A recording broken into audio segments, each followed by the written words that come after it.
উপস্থিত আল্লামা সাঈদী ফাউন্ডেশনের সম্মানিত সভাপতি, সেক্রেটারি, জামাত ইসলামী বাংলাদেশের সম্মানিত নেতৃবৃন্দ, অন্যান্য নেতৃবৃন্দ, ওলামায়ে কেরাম, সম্মানিত বন্ধুগণ, আপনারা আল্লামা সাঈদী সাহেবের জন্য এখানে হাজির হয়েছেন, কারণ আল্লামা সাঈদী সাহেব তিনি কোরআনের দাওয়াত দিতে ঠিক না ঠিক?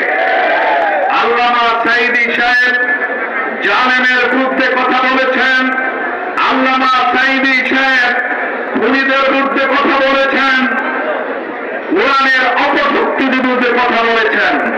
আমি আল্লামা সাঈদী সাহেবের ব্যাপারে একটু বলছি। আপনারা অনেকে তার সাথে কাছাকাছি হতে পারেন নাই।